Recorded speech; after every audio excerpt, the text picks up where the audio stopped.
Unggahan soal paket JNE berisi ponsel iPhone XR yang hilang dan tinggal dus atau kemasannya saja, viral di media sosial pada Kamis tanggal 24 Februari tahun 2022.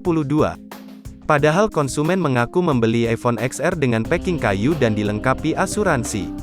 Menurut konsumen, saat ia melaporkan permasalahan yang terjadi, pihak JNE dianggap tidak menyelesaikan permasalahan dengan cepat.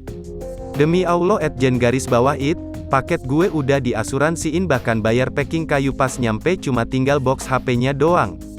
Dikomplain instruksi gak jelas malah jadi dioper-oper, pakai disuruh ke kantor cabang yang mana jauh banget.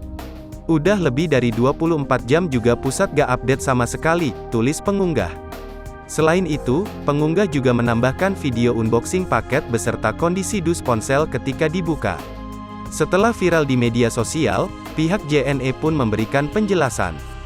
Dilansir dari kompas.com, Head of Media Relations JNE Kurnia Nugraha mengatakan bahwa pihaknya telah melakukan investigasi dan akan mengganti barang tersebut.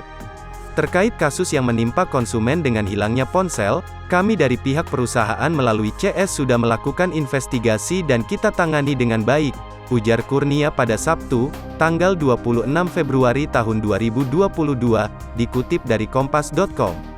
Saat ini dalam tahap klaim sesuai prosedur untuk proses penggantian, lanjut dia.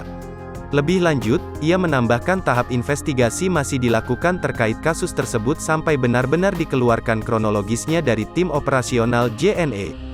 Apabila kronologi sudah ada nantinya JNE bisa memastikan letak permasalahannya. Kurnian menegaskan bahwa barang yang hilang bakal diganti sebagai bentuk tanggung jawab. Agar kejadian serupa tidak berulang, JNE memastikan bahwa karyawannya dapat mengikuti seluruh prosedur pengiriman yang berlaku di JNE. Selain itu, JNE juga akan menerapkan sanksi kepada oknum yang bertindak tidak sesuai prosedur. Segala tindakan yang tidak sesuai prosedur akan ditindak tegas sesuai ketentuan perusahaan dan apabila ada pelanggaran akan diproses ke pihak berwajib sampai ke ranah hukum, pungkasnya.